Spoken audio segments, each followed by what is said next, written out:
اگر قوت نافذہ نہیں رکھتا تو زبان سے تو کہے کہ برا برا ہے، برائی کو برائی کہنا، زبان سے برائی کہنا، یہ دوسرے درجے کا ایمان ہے، پہلے درجے کا نہیں۔ پہلے درجے کا ایمان تو اس کو ختم کرنا ہے، اور وہ ختم کون کرے گا؟ جس سطح کا جرم ہوگا اس سطح کا، جس کے پاس اختیار ہوگا، جس کے پاس وہ اس کو ختم کرنے کی ذمہ داری ہوگی، وہی اس کو ختم کرے گا۔ ہر شخص تو نہیں، فبلسانی، جس کے پاس طاقت نہیں ہے، فَإِن لَمْ يَسْتَطِعْ فَبِلِسَانِهِ، جس کے پاس طاقت نہیں ہے وہ تو زبان سے روکے۔ لیکن اگر کسی کے پاس زبان سے روکنے کی بھی اخلاقی جرت نہ ہو، فَبِقَلْبِهِ، تو کم از کم برائی کو دل سے برا سمجھے۔ برائی کو دل سے برا سمجھنا، وَذَلِكَ أَضْعَفُ الْإِيمَانِ، یہ ایمان کا آخری درجہ ہے۔ ایمان کا آخری درجہ ہونے کا مطلب یہ ہے کہ اگر برائی کی نفرت دل سے نکل گئی، یا دوسرے لفظوں میں یوں کہہ لیجئے کہ انسان برائی کے ساتھ کمفرٹیبل ہو گیا، برائی بھی چل رہی ہے معاشرے میں، انسان کمفرٹیبل ہے، ٹھیک ہے میں تو ٹھیک ہوں نا، برائی چل رہی ہے، خیر ہے، برائی کے ساتھ کمپرومائز کر لیا یا کمفرٹیبل ہو گیا اور محسوس کرتا ہے کہ کوئی بات نہیں، خیر ہے، برائی کو برداشت کرنا شروع کر دیا، دل میں بھی برائی کوئی نہیں ہے، دل میں بھی تنگی کوئی نہیں ہے، بس ٹھیک ہے، ہو رہا ہے تو ہو رہا ہے، میں کیا کروں؟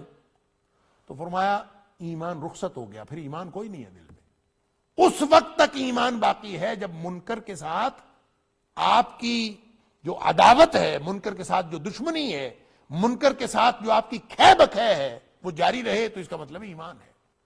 اگر آپ کمفرٹیبل ہو گئے، منکر بھی چل رہا ہے، آپ بھی چل رہے ہیں، تو موج لگ گئی ہے، پھر باقی کوئی چیز بچی نہیں ہے۔ اللہ اکبر، وذالک اضعف الایمان۔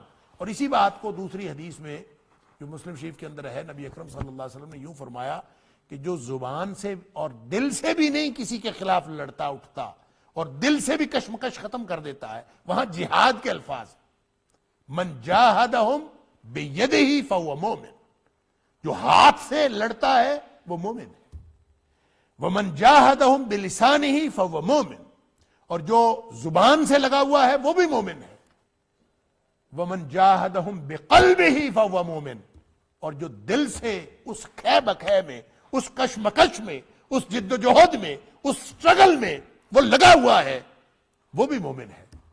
اور جو کمفرٹیبل ہو گیا ہے، جس کی لڑائی ختم ہو گئی، برائی سے لڑائی کوئی نہیں رہی، فرمایا وَلَيْسَ وَرَاءَ ذَلِكَ مِنَ الْإِيمَانِ حَبَّةُ خَرْدَلٍ، اس کے بعد ایمان رائی کے دانے کے برابر بھی دل میں نہیں بچا۔ اللہ اکبر، یہ ہے وہ ممانعت اللہ کے جو ینہا عن الفحشاء والمنکر، اللہ نے منع کیا ہے، تمہیں سمجھ نہیں آئی، حکم دیا ہے، ان اللہ یامر بالعدل والاحسان وایتاء ذی القربى وینہا عن الفحشاء والمنکر والبغی۔ اللہ اکبر، لہذا منکر شرعی ہو، اس کے اوپر شریعت کا حکم ہو، اللہ کا حکم ہو یا اللہ کے رسول صلی اللہ علیہ وسلم کا حکم ہو، اور اس کے بارے میں تن من دھن قربان کرنے کی اور آخری حد تک کوشش کرنے کی، جب انسان اس ذمہ داری سے بھی دستبردار ہو جائے، تو اس کا مطلب یہ ہے کہ اس کے دل میں ایمان باقی نہیں بچا۔ ایک ہی راستہ ہے ایمان کو بچانے کا کہ برائی کے ماحول میں جد و جہد جاری رہے، برائی کے ماحول میں برائی کو ختم کرنے کی جد و جہد جاری رہے، اور آدمی اگر زبان سے بھی نہیں کہہ سکتا تو کم از کم دل سے اکتاہٹ اور پریشانی تو محسوس کرے۔ اور مجھے تو یوں لگتا ہے، اللہ تعالیٰ معاف کرے، آج کے دور میں ہم پتہ نہیں کیسا دور ہے کہ کتنی ہی برائیاں ہیں جو with the passage of time برائیاں نہیں رہی، یعنی آہستہ آہستہ برائی کا تصور ختم ہو گیا، منکر کا تصور ختم ہوتا جا رہا۔ جیسے میں نے عرض کیا، وہ تو معاشرتی برائیاں تھیں، منکر شرعی کی بات کر رہا۔ مثال کے طور پر موسیقی، اس سوشل میڈیا کے دور میں اور اس ماحول میں جہاں ہم رہ رہے ہیں، موسیقی تو گناہ نہیں رہا، وہ پرانے وقتوں میں گناہ ہوتا تھا، اب تو نہیں ہے۔ اب تو کیا علماء اور کیا غیر علماء، کیا پڑھے لکھے اور کیا کم پڑھے لکھے، یہ کوئی نصیحت کی بات بھی ہوتی ہے تو میوزک کے بغیر نہیں ہوتی۔ کتنے کتنے بڑے نصیحت والے، اچھا میوزک کے ساتھ پھر بے لباسی اور عریانی، علماء نے ویڈیوز شیئر کی ہوتی ہیں، اس میں کوئی خاتون ہوتی ہے، بے لباس خاتون، اور وہ کوئی نصیحت کی بات بتا رہی ہوتی ہے، اس میں میوزک بھی ہوتا ہے، نیچے لکھا ہوتا ہے میوزک کے لیے اور بے لباسی کے لیے معذرت، لیکن یہ نصیحت سن لے، ظاہر ہے نصیحت سنیں گے، اس کو دیکھیں گے بھی، اس کو کانوں میں موسیقی بھی پڑے گی۔ اللہ اکبر۔ اور نبی اکرم صلی اللہ علیہ وآلہ وسلم کا فرمان کہ یہ جو موسیقی ہے نفاق کو پیدا کرتی ہے، تو یہ جو ٹنک ٹنک ہو رہی ہوتی ہے، ہر جیب کے اندر موبائل ہے اور اس کے اندر مختلف قسم کی ہم نے ٹونز، میوزیکل ٹونز لگائی ہوتی ہیں، اور ہر جگہ سے جہاں بھی بیٹھے ہوں طرح طرح کی آوازیں آ رہی ہوتی ہیں، تو کیا خیال ہے ہمارے ایمان کو مضبوط کر رہی ہیں؟ یہ نفاق کو مضبوط کر رہی ہیں، یہ منکرات میں سے ہے۔ ہمارے ہاں یہ جرم نہیں رہا، اور یہ اس کو کوئی گناہ سمجھ نہیں، منکر رہا ہی نہیں۔ تو میں نے جیسے پہلے عرض کیا تھا، معاشرہ سارے کا سارا بگڑ جائے، جو منکر شرعی ہے وہ پھر بھی منکر شرعی رہے گا، جو معروف شرعی ہے اس کے اندر تبدیلی نہیں ہوگی۔ معروف اور منکر کا جو شرعی تصور ہے وہ کبھی ختم نہیں ہو سکتا۔ البتہ جو معاشرے کے اپنے ٹرینڈز ہیں جس کے بارے میں شریعت خاموش ہو، وہ تبدیل ہو سکتے ہیں۔ اور یہ عریانی بے لباسی جو بے حیائی میں بھی آتی ہے اور برائی میں بھی آتی ہے، اور یہ اس طرح کی جتنی بھی چیزیں ہیں جس سے نبی کریم صلی اللہ علیہ وسلم نے منع کیا، بس یہ کسی چیز کے منکر ہونے کے لیے، برائی ہونے کے لیے کافی۔ اللہ اکبر۔ لہذا یہ اس دائرے میں جب آپ دیکھیں گے منکر اور معروف کے دائرے میں، تو یوں لگتا ہے کہ پوری شریعت معروف اور منکر کے دائرے میں آ گئی۔ ہر وہ چیز جو معروف ہے اس کو کرنا بھی ہے، دوسروں کو حکم بھی دینا۔ ہر وہ چیز منکر ہے اس سے بچنا بھی ہے، دوسروں کو حکم بھی دینا۔ تو اس کا مطلب ہے پوری شریعت تو اس میں آ گئی۔ تو ایک ایک کلمہ، ایک ایک اصطلاح اس آیت کے اندر جو بیان ہوئی ہے وہ اپنے اندر اس قدر جامعیت رکھتی ہے۔ اور آخری اصطلاح جو ان تین باتوں جو منع کی گئی ہیں ان میں، وہ الباغی ہے۔ اور ان 6 باتوں میں جس میں 3 کرنے کا حکم دیا اور 3 سے بچنے کا حکم دیا، اس میں بھی آخری البغی۔ اب بغی جو ہے، اس کو بغا یبغی سے ہے، اس کا مطلب تو بنیادی طور پر خواہش کرنا ہوتا ہے۔ اسی سے ابتغاء بھی ہے، چاہنا، اور یمبغی کا لفظ عام طور پہ عربی میں استعمال ہوتا ہے، ما یمبغی، لا یمبغی اور یمبغی، یہ کرنا چاہیے، یہ نہیں کرنا چاہیے۔ تو چاہت کے معنی ہے اصل میں، کوئی ایسی چیز ہے جس کا تعلق احساسات کے ساتھ ہے۔ تو بغا یبغی دراصل، اور اس کا معنی کیا جاتا ہے سرکشی، ظلم، جیسے میں نے بھی ترجمہ کرتے ہوئے شروع میں اس کا ترجمہ یہی کیا، ظلم۔ تو اصل میں بغا یبغی اس خواہش کا نام ہے، اس چاہت کا نام ہے کہ انسان ان حدود سے باہر نکل جائے، اپنے حدود سے تجاوز کرنا، چاہے کسی کا حق دینے کے بارے میں ہو اور چاہے اپنا حق لینے کے بارے میں ہو۔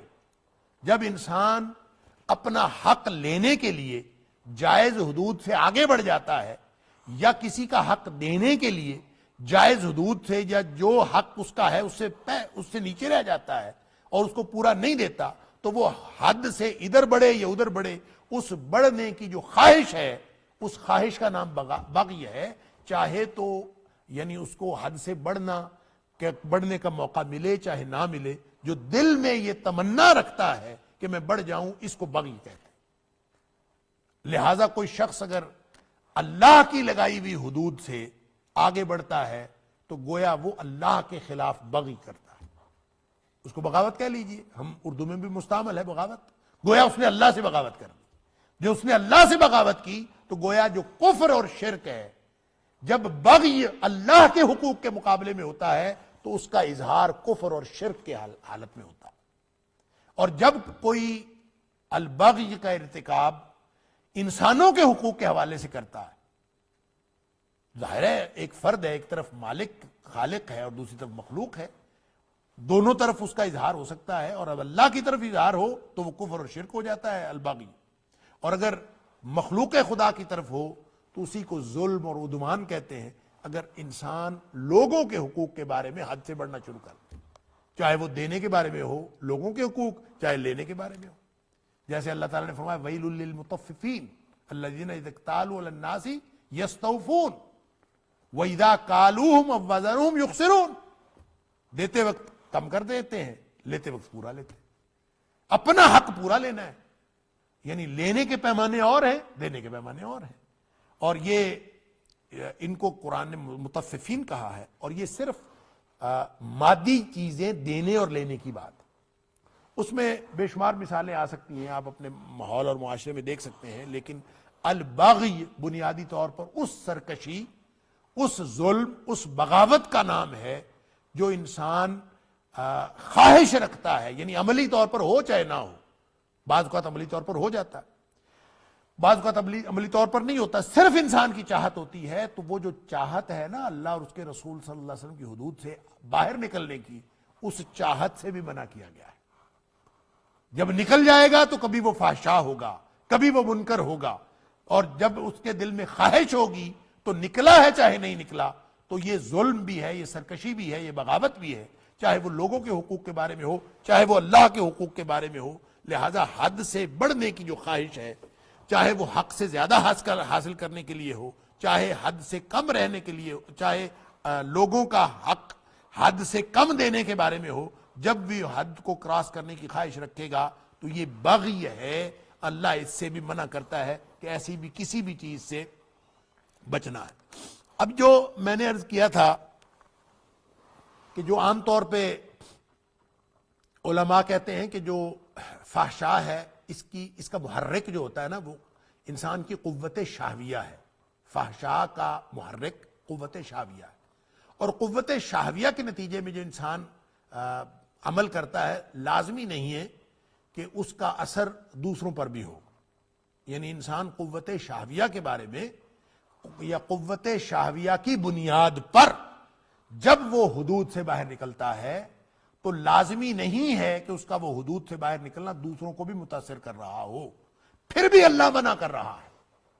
یعنی اس کی مثال یوں سمجھ لیجئے کہ ایک آدمی بے لباس ہو جاتا یا کم لباسی، چھوٹے لباس کے ساتھ، اور ایسا لباس جو سطر کو نہ چھپا رہا ہو، وہ اس لباس کو پہن کر باہر نکل آتا ہے، تو یہ فحشا ہے، یہ اس کی قوت شہویہ کا اظہار ہے۔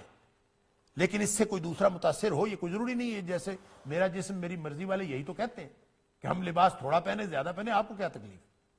اور یہ فحشا جو ہے بعض اوقات دوسروں کو بھی ظاہر ہے، آپ اگر اپنی قوت شہویہ کا اظہار کسی جن سے مخالف پر کرنا شروع کر دیں گے کسی بھی طرح سے، چاہے وہ نگاہوں سے، چاہے اپنے عمل سے، جب وہ کرنا شروع کر دیں گے تو دوسرے لوگ اس سے متاثر ہونا بھی شروع ہو جائیں گے۔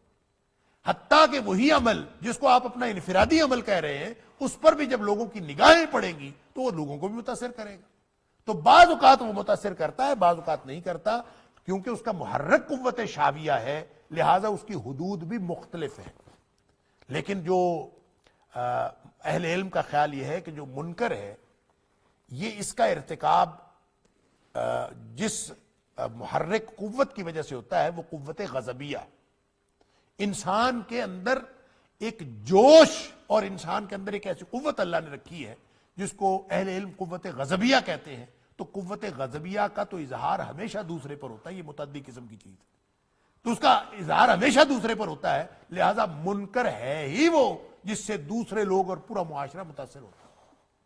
اور اسی طرح جب آپ البغی پہ جاتے ہیں تو یہ قوت وہمیہ کی تحریک کی بنیاد پر ہوتا ہے، اور یہ اس کی جو ظلم و جور یا لوگوں کے حقوق کو متاثر کرنا، اس کے اعتبار سے اس کے اندر بہت زیادہ وسعت آ جاتی ہے۔ لہٰذا یہ جرائم تو ایک ہی نوعیت کے ہیں لیکن اپنی تاثیر کے اعتبار سے مختلف ہے۔ یعنی انفرادی طور پر فرد بھی فحشا کا منکر ہو کے بغیر دوسروں پر اثر ڈالے بھی وہ فحشا کا مرتکب ہو سکتا ہے، دوسروں پر اثرات بھی ڈال سکتا ہے، اور منکر جو ہے وہ مزید متاثر کرتا ہے پورے معاشرے کو، اور یہ وسعت ہوتی ہوتی بغی تک پہنچتی ہے۔ اور یہ تینوں ہی ایک ہی سیکوینس کے جرائم ہیں، لیکن ہیں یہ اپنے وسعت کے اعتبار سے، یہ ابتدا ہو کے فرد سے یہ چلی جاتی ہے پورے معاشرے تک۔ اس لیے اللہ تعالیٰ نے گریجولی تینوں کو منع کیا کہ ینہا عن الفحشاء والمنکر والبغی، کہ وہ منع کرتا ہے بے حیائی سے بھی اور منکر سے بھی اور بغی سے۔ اور بغی سے کیا مراد ہوگا؟ ہر طرح کی بغاوت، اللہ کے قانون سے بغاوت یا لوگوں کے قانون سے بغاوت، اللہ کے حقوق سے بغاوت یا لوگوں کے حقوق سے بغاوت، یہ دل سے کوئی چاہے یا عملاً کر بھی گزرے، دونوں صورتوں میں وہ بغاوت ہوگی، دونوں صورتوں میں بغی ہوگی۔ اگر صرف دل میں خواہش رکھتا ہے تو بھی وہ بغی ہے، اپنے گویا دلوں کی کیفیات سے بھی اللہ منع کر رہا ہے، دلوں کی چاہتیں درست رکھنے کا بھی حکم دے رہا ہے۔ اب دلوں کی چاہتیں، یہ وہی بات ہے جو پہلے بھی میں کئی دفعہ عرض کر چکا ہوں کہ ہم عام طور پہ یہ سمجھتے ہیں کہ دل کی کیفیات جو ہیں ان کے اوپر کون سا کوئی قدغن لگتی ہے، اور دلوں کے اوپر خیالات، دلوں میں آنے والے خیالات کے اوپر کوئی قدغن نہیں ہے۔ ایسا ہرگز نہیں، دلوں کے بارے میں بھی سوال پوچھا جائے گا قیامت والے دن۔ قرآن کہتا ہے کہ ان السمع والبصر والفؤاد کل اولئک کان عنہ مسئولا، جیسے سماعتوں کے بارے میں اور آنکھوں کے بارے میں سوال ہوگا، ایسے ہی دل کے بارے میں بھی سوال ہوگا۔ اب دل کی کیفیت میرے بس میں ہے، میرے اختیار میں ہے، اس کے بارے میں سوال کیسے ہو؟ دوسری جگہ اللہ تعالیٰ فرمائے ان تبدوہ او تخفوہ یحاسبکم بہ اللہ ان تبدو ما فی انفسکم او تخفوہ، جو کچھ تمہارے دلوں میں ہے چاہے تم اس کو ظاہر کرو چاہے تم اس کو چھپائے ہی رکھو، یحاسبکم بہ اللہ، اللہ اس کا حساب لے گا تم سے۔ اللہ، دلوں کی چاہتوں کا بھی حساب ہوگا، دلوں کی کیفیات کا بھی حساب ہوگا۔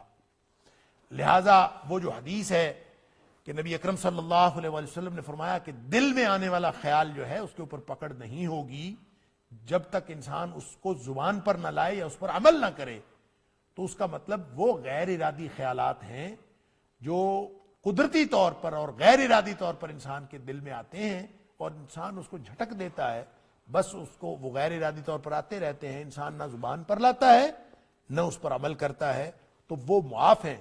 لیکن وہ خیالات اور وہ تمنائیں، وہ آرزویں، وہ منصوبے جو انسان، اور وہ چاہتیں جو انسان نے دل میں رکھی ہوئی ہیں، میں یہ کر لوں اور میں وہ کر لوں، اور دل ہی دل میں منصوبے بناتا ہے، ان پر تو پکڑ ہوگی، یحاسبکم بہ اللہ۔ لہذا یہ جو البغی ہے اس کا بنیادی معنی تو ہے ہی چاہت۔ اسی وجہ سے قرآن حکیم میں یبتغون من فضل اللہ، اور یبتغون اس کا مطلب ہی چاہنا ہے، اللہ کی تلاش کرنا ہے، اللہ کی رحمت اور اللہ کا فضل، علی ھذا القیاس۔ یہ یعنی اس کا بنیادی معنی چاہت کے بھی ہیں، اور چاہت کیا، اگر وہ پازیٹیو رہے گی تو وہ اللہ کے فضل بن جائے گی، اور اگر وہ نیگیٹو ہوگی تو وہ پھر بغی بن جائے گی، اور انسان اس سے یعنی بجائے اس کے کہ وہ اللہ تعالیٰ کے فضل کا متلاشی ہو، وہ اللہ تعالیٰ کے عذاب کا مستحق ہو جائے گا۔ اللہ تعالیٰ معاف فرمائے۔ یعظکم لعلکم تذکرون۔ اللہ اکبر، اللہ اکبر، اللہ اکبر۔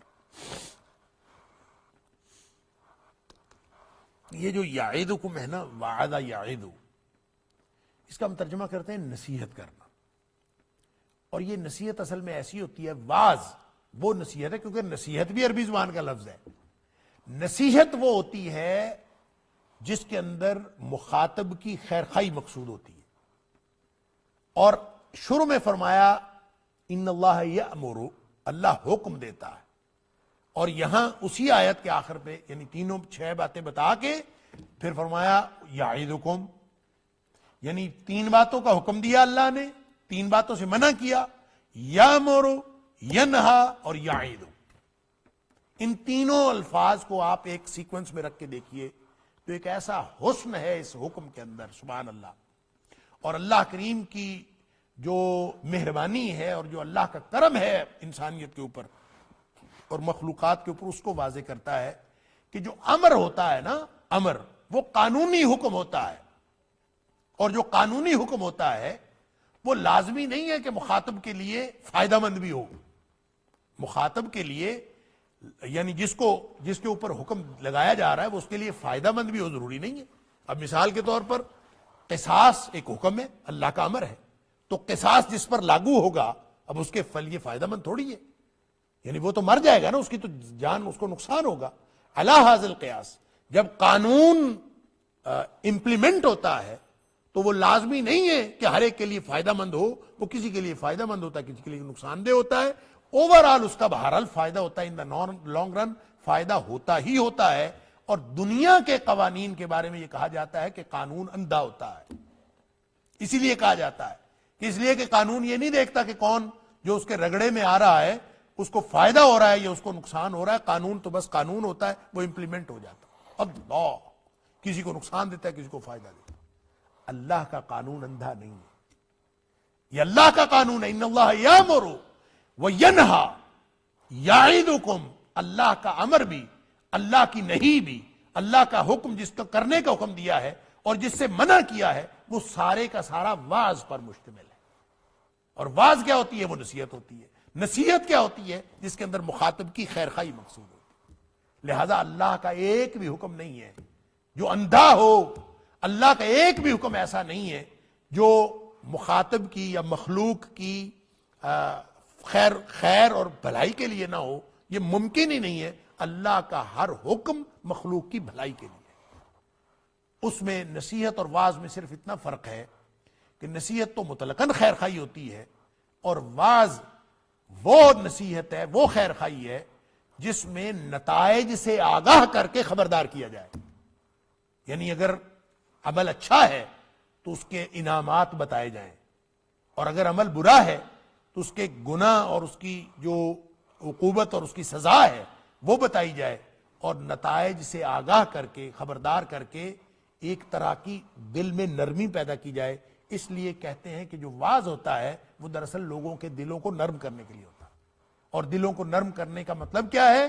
کہ ان کو نتائج سے خبردار کیا جائے۔ علامہ راغب اصفہانی جو کہتے ہیں مفردات القرآن کے اندر کہ یہ دراصل واعظ جو ہوتی ہے، ہم ترجمہ تو اس کا نصیحت کرتے ہیں، اصل میں نصیحت نہیں ہوتی، یہ زجر و توبیخ ہوتی ہے۔ یعنی اس میں نتائج سے آگاہ کیا جاتا ہے، اس میں ایک طرح کا ڈراوا ہوتا ہے۔ تو واعظ دلوں کو نرم کرنے کے لیے ہوتا ہے، یہ نصیحت بھی ہوتی ہے، لیکن ایسی نصیحت جس کے اندر ڈراوا ہو، برے کاموں کے نتائج سے خبردار کیا گیا ہو، اور نیکی کے کاموں کو، ان کی اچھائی کو بیان کیا گیا ہو، وہ نصیحت جو ہے وہ واعظ کہلاتی ہے۔ یوں امر اور واعظ میں فرق ہے، اور واعظ اور نصیحت میں بھی فرق ہے۔ تو اللہ فرماتا ہے یعظکم، اللہ تمہیں ایسی نصیحت کر رہا ہے جس میں اس نے تمہیں پورا نتائج سے باخبر کر دیا۔ یہ نتائج، یہ اعمال جو پہلے 3 اعمال ہیں، یہ تمہاری زندگی بنانے والے اعمال ہیں، تمہاری دنیا اور آخرت بنانے والے اعمال ہیں، اور جن 3 باتوں سے منع کیا ہے، ان سے رکو گے تو تمہاری وہ زندگی بنے گی، دنیا اور آخرت، اور اگر ان سے منع نہیں ہوگے تو یہ تباہ و برباد کرنے والے اعمال ہیں۔ یہ ہے وہ نتائج سے خبردار کرنا، نتائج کی آگہی جو کر کے اللہ فرماتا ہے یعظکم، یہ اللہ کا حکم ہے، یہ اندھا قانون نہیں ہے دنیا کا۔ وہ تمہیں نتائج سے آگاہ کر رہا ہے، تمہیں وہ خبردار کر رہا ہے، اور ایسی نصیحت کر رہا ہے جس میں تمہاری خیر خواہی بھی موجود ہے۔ لعلکم تذکرون، شاید کہ تم نصیحت پکڑنے والے بن جاؤ۔ قانونی حکم سے تو تمہیں بات سمجھ میں نہیں آتی، نصیحت سے اور اللہ کی بات سے ہی بات سمجھ میں آ جائے۔ اللہ، اسی لیے اللہ تعالیٰ نے قرآن کو بھی موعظہ کہا ہے۔ قرآن جو ہے یہ بھی موعظہ ہے، اور پھر اللہ تعالیٰ نے وَأَنزَلْنَا الْكِتَابَ وَالْحِكْمَةَ يَعِظُكُمْ بِهِ، اللہ نے کتاب اور حکمت نازل کی ہے جس کے ذریعے سے وہ نصیحت کرتا ہے۔ تو گویا یہ وہ نصیحت ہوتی ہے جو نصیحت خالی خولی باتیں نہیں ہوتی، اس کے اندر نتائج کے اعتبار سے حکمت اس کے اندر شامل ہوتی ہے، اور وہ حکمتیں جو عام طور پہ لوگوں کی نگاہوں میں نہیں ہوتی اللہ تعالیٰ وہ بھی بتاتا ہے۔ تو ایسی حکمت بھری کتاب وہ واعظ اور نصیحت کے علاوہ اور کچھ نہیں ہے۔ یہ پورا قرآن ہی یعظکم بہ، اللہ تعالیٰ فرماتا ہے اس کے ذریعے وہ اللہ نصیحت کرتا ہے، اور وہ نصیحت کیا ہے؟ وہ نتائج سے آگہی کے ساتھ نصیحت ہے۔ نتائج سے آگہی، زجر و توبیخ، ڈراوا، یعنی جس کو آپ کہتے ہیں انذار اور تبشیر، اس کے ساتھ جو کچھ کیا جا رہا ہے اس عمل کا نام نصیحت ہے، یعظکم یعنی وعد ہے۔ اور اللہ تعالیٰ تمہیں واعظ کر رہا ہے، موعظہ کر رہا ہے۔ قرآن کا نام بھی موعظہ ہے، موعظۃ من ربکم، اور یہ نصیحت کس لیے ہے؟ لعلکم تذکرون، شاید کہ اس طرح نتائج سے آگہی کے بعد تم نصیحت پکڑنے والے بن جاؤ۔ اللہ تعالیٰ مجھے اور آپ کو قرآن سمجھنے اور اس پر عمل کرنے کی توفیق عطا فرمائے۔ وآخر دعوانا ان الحمد للہ رب العالمین۔